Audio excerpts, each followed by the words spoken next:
Hey Hermits, welcome back to my channel. If you're new here, my name is Dara and today we are going to talk about all of the books I read in February.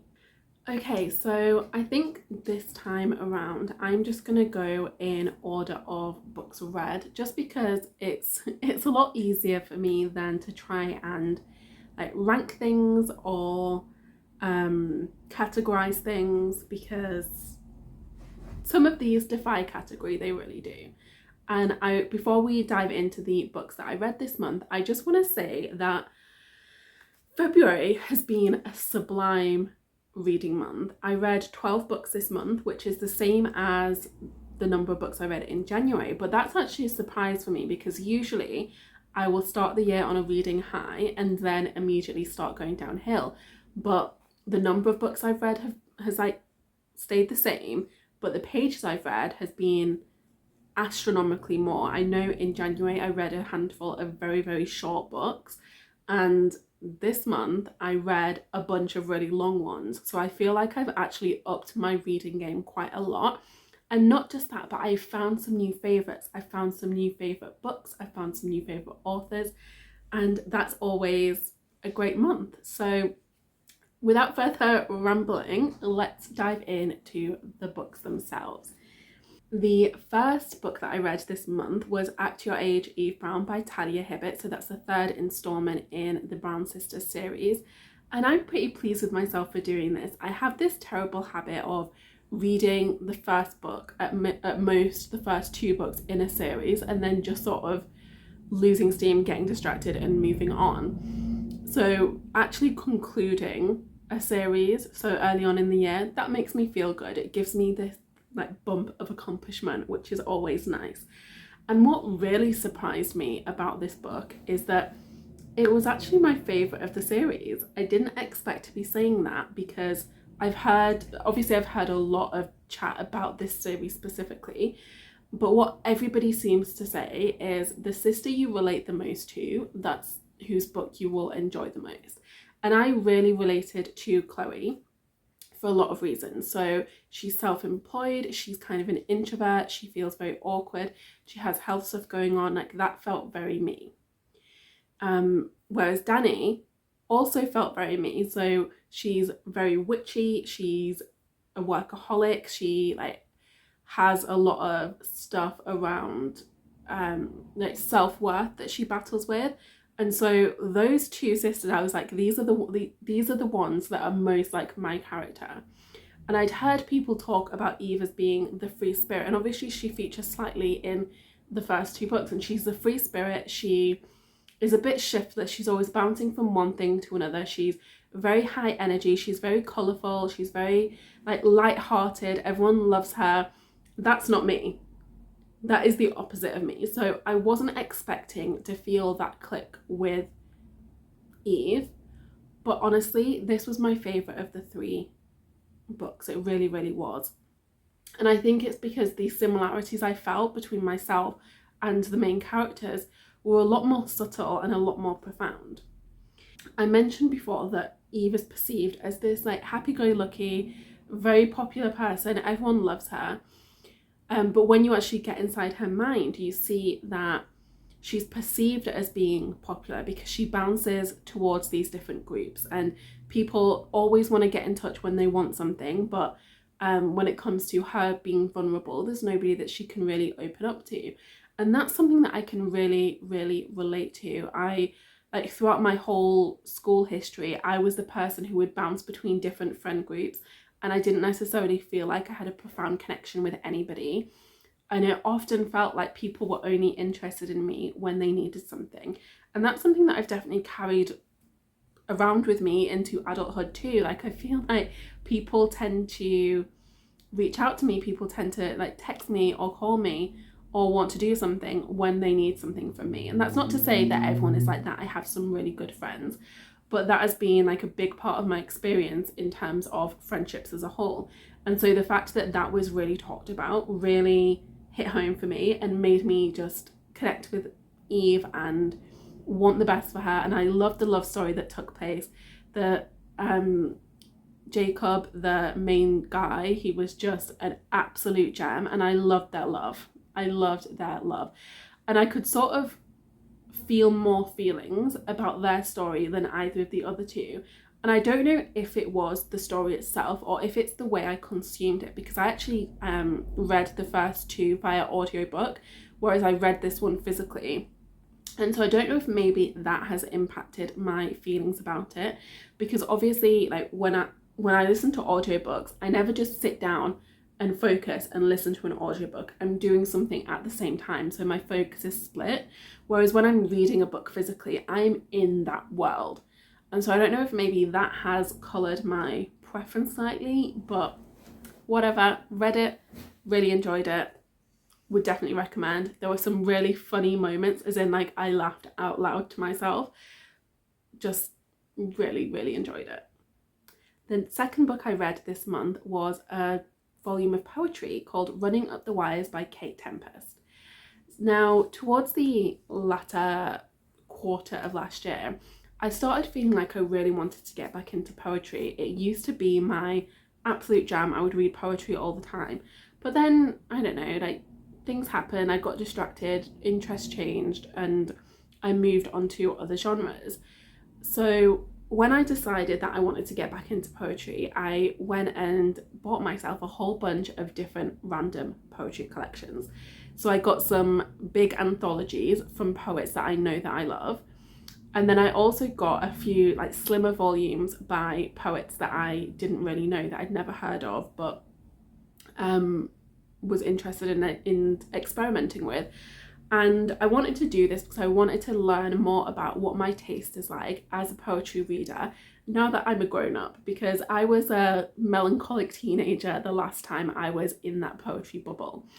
And this book is one of the volumes that I bought when I was thinking about that. And it was okay. It was okay. I think it would probably have hit me in a different way if I was maybe going through a breakup right now. But as I'm not, it wasn't really speaking to me. But then I think it wasn't really supposed to be speaking to me. So it's hard to critique it. But essentially, this is a short poetry collection that is broken up into 3 parts. So we have the first part, which are poems all relating to the breakdown of a relationship. We have the next part, which is about the sort of like getting over a relationship and what happens then. And then we have the third installment, which is about finding someone new. Is that right? I'm pretty sure that's right. I might have got the order of those wrong, but I'm pretty sure we start with, or do we start with the relationship, then move on to the breakup, then move on to finding someone new? I'm doubting myself now. It feels like such a long time ago that I read this. Anyway, it centers around like breaking up and moving on. So if that's a mood you're sort of feeling, then definitely dive in. And it is sapphic, so that's a fun twist too. But all in all, I can't say that this poet is going to become a new favourite just because it didn't speak to me. I would probably try something else by her in the future with an open mind, but for now, it's just okay. Next, we have another series to talk about. So next, I read 3 books from the Court of Mist and Furies? No, the Court of Thorns and Roses series, which are A Court of Mist and Fury, A Court of Wings and Ruin, and A Court of Frost and Starlight. And I read all 3 of those in the span of a week. Now, you guys know that I am not a fantasy reader. It is not my genre of choice. It really never has been. And so last year when I read A Court of Thorns and Roses, I was pleasantly surprised. Was it earth-shattering? No. Was it a new favourite? No. But I enjoyed it enough to go out and buy myself the rest of the series. And so I sat down one weekend in February. Tom was away fishing and I just thought, you know what? I'm going to have a chill reading weekend. I'm just going to read all weekend. And I sat down with A Court of Mist and Fury and dove in.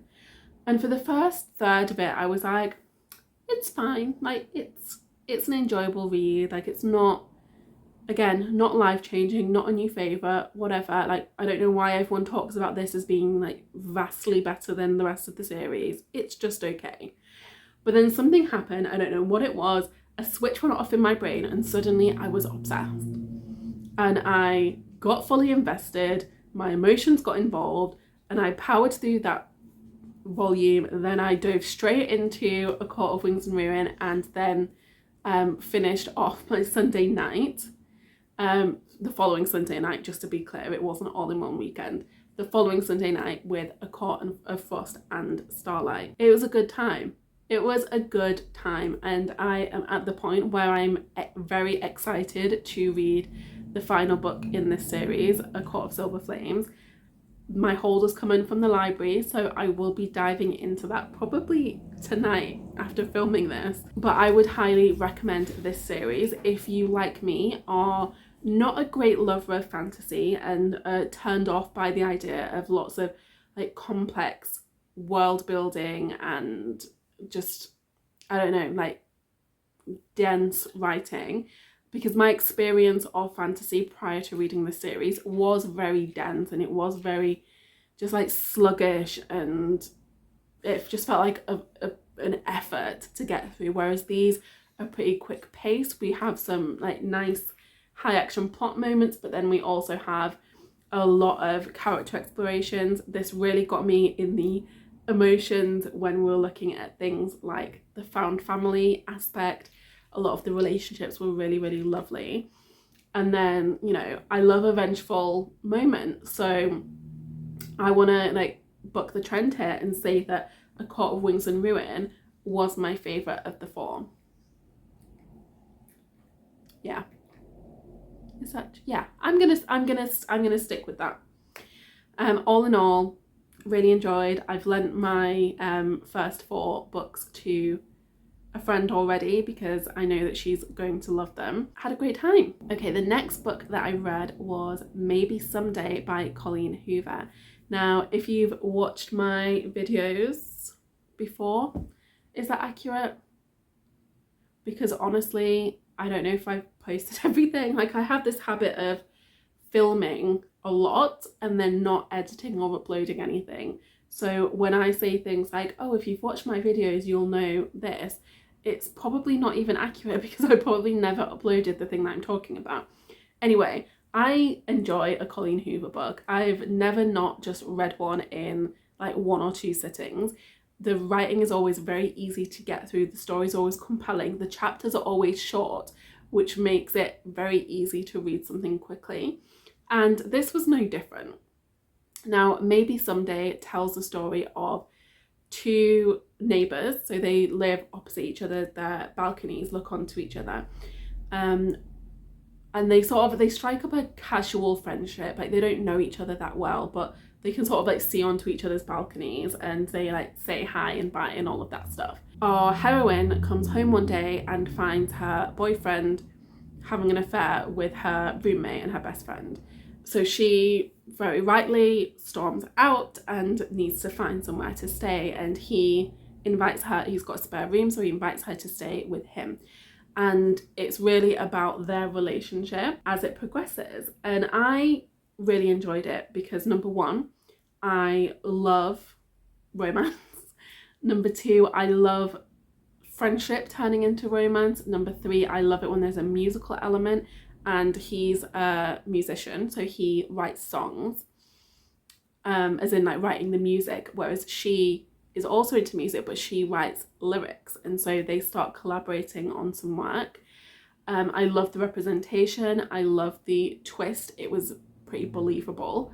I love the conflicts that they have. Again, pretty believable. I loved how evolved they were and how openly they communicated. That is refreshing to see in a romance, because usually everyone is just hiding the truth and creating unnecessary drama.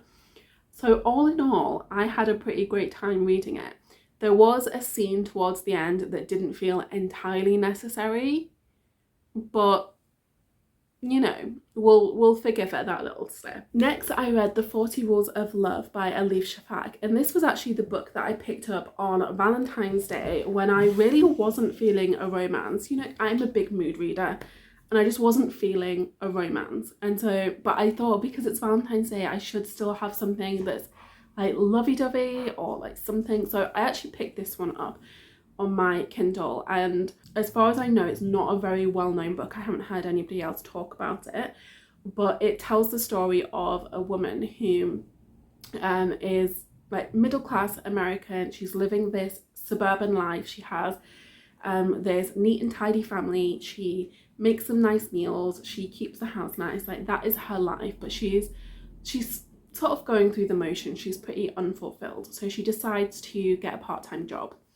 And the part-time job that she chooses is as a reader for a publishing house. And she gets sent this manuscript that is kind of a spiritual historical fiction novel about the poet Rumi and kind of his origin story. But it's not solely about him. It's more about Shams of Tabriz, who is credited with turning Rumi from a very traditional, popular cleric to the poet and mystic that we know him as today.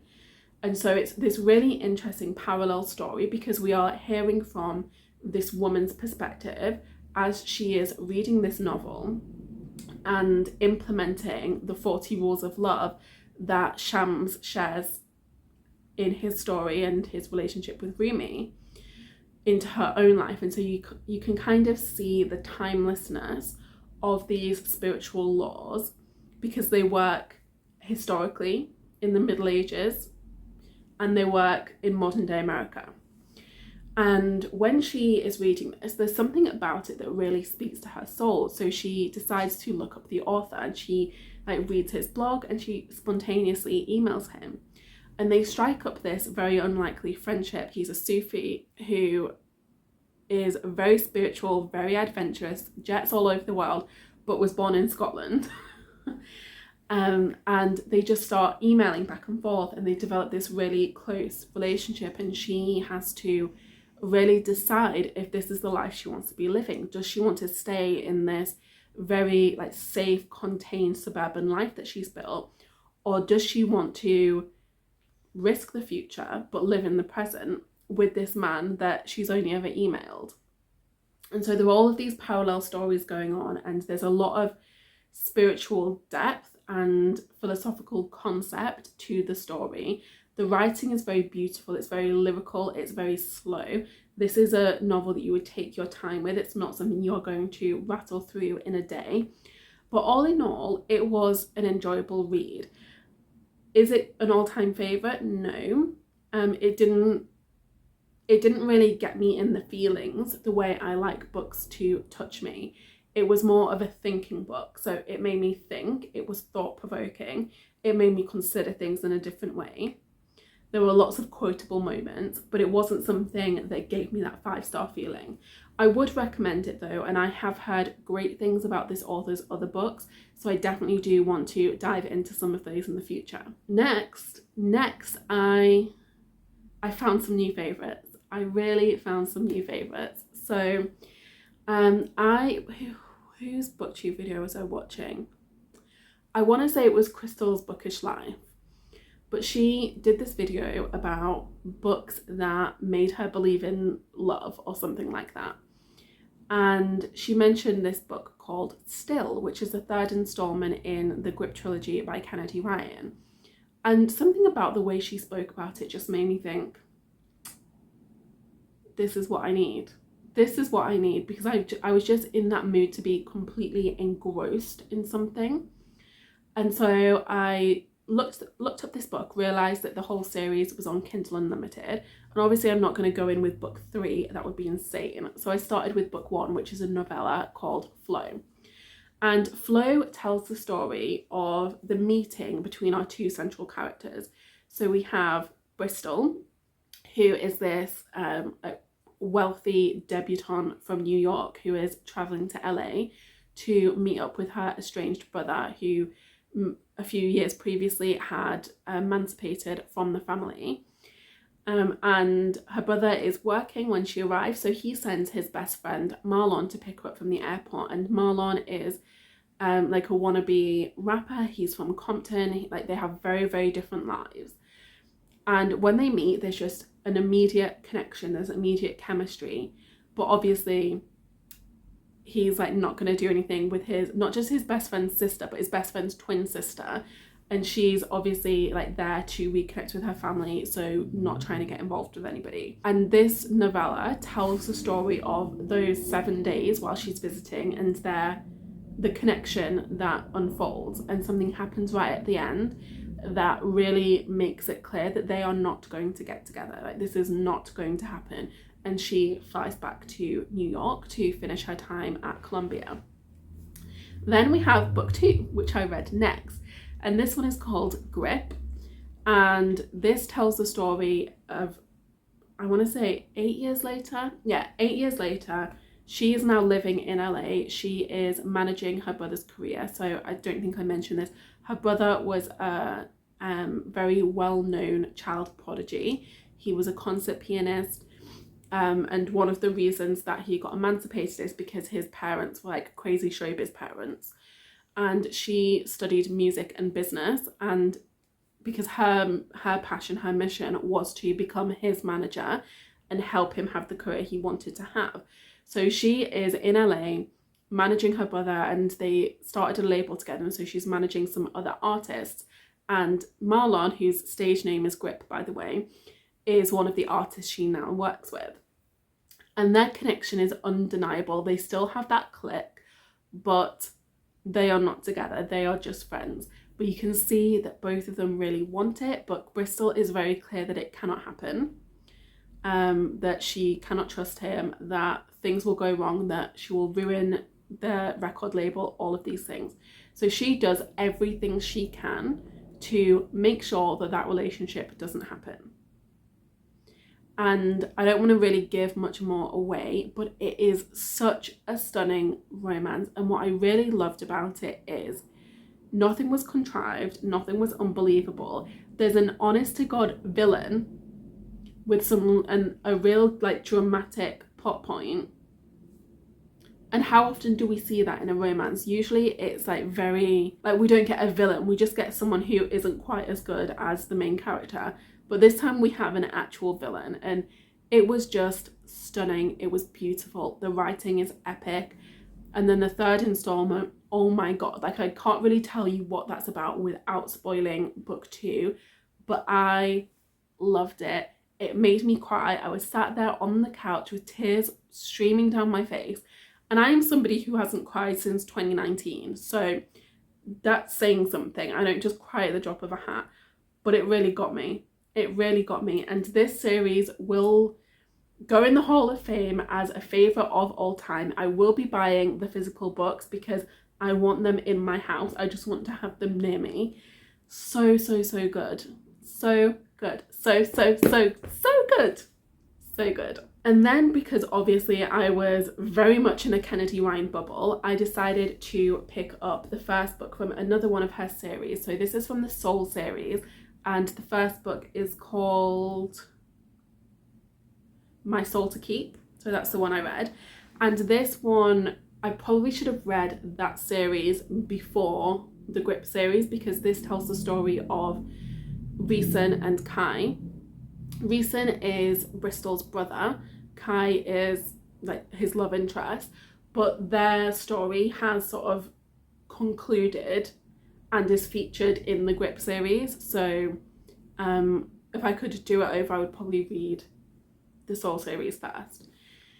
And it was good, like the writing's still good. She does really great characters. She's just a very good writer. However, I'm just not loving it the way I loved Grip. That's not to say it's bad, it's absolutely not. I'm still definitely going to be carrying on with the rest of the series and probably reading everything that she has ever written and will ever write, but because Grip was such a favourite, and especially the third book was just everything, then moving on to one that was just not quite as good felt a little bit like bit disappointed. But it was still a good time. Like objectively on its own, it's a great book, so I can't complain.